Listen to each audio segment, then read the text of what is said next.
პოლონეთმა დატოვა ოტავის კონვენცია, რომელიც საერთაშორისო მასშტაბით სახმელეთო ნაღმების გამოყენებას კრძალავს. ეს იმას ნიშნავს, რომ რუსეთიდან მომდინარე საფრთხის დროს პოლონეთს შეეძლება აღმოსავლეთ საზღვარი დანაღმოს. პოლონეთის პრემიერ-მინისტრის განცხადებით, საჭიროების შემთხვევაში პოლონეთი აღმოსავლეთ საზღვარს 48 საათში დანაღმავს. პოლონეთი გამოდის ოტავის კონვენციიდან. დღეს თქვენ იხილეთ ბლუშჩის სისტემის შესაძლებლობების მოკლე პრეზენტაცია. აღმოსავლეთ ფარის ფარგლებში ჩვენ ამ ნაღმების პროექტს ვასრულებთ, რაც ჩვენი უსაფრთხოებისთვის, ჩვენი ტერიტორიისა და საზღვრისთვის კრიტიკულად მნიშვნელოვანია. ეს ასევე მოიცავს იმ შესაძლებლობას, რომელსაც მალე მივაღწევთ.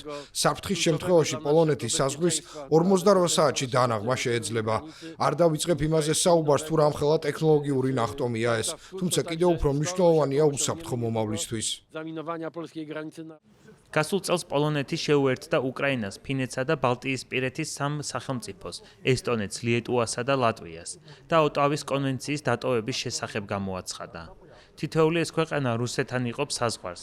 ისინი ამტკიცებენ, რომ რუსეთის მხრიდან მომავალი საფრთხეებიდან გამომდინარე, თავდაცვის კუთხით სახმელეთო ნაღმები სჭირდებათ, რადგან თავად რუსეთს კონვენციაზე ხელი არასდროს მოუწერია.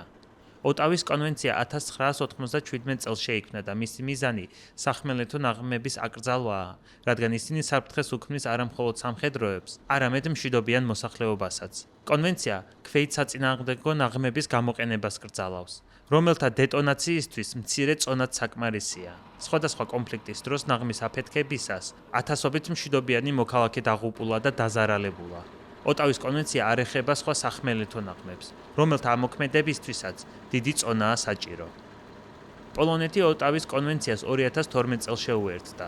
2016 წელს საკუთარი სახმელეთო ნაღმების წარმოებაში აჩერა და მარაგების განადგურება დაიწყო. თუმცა მას შემდეგ, რაც პოლონეთი ოფიციალურად დატოვებს ოტავის ხელშეკრულებას, ქვეყანაში შიდა წარმოების განახლებასაც გეგმავენ.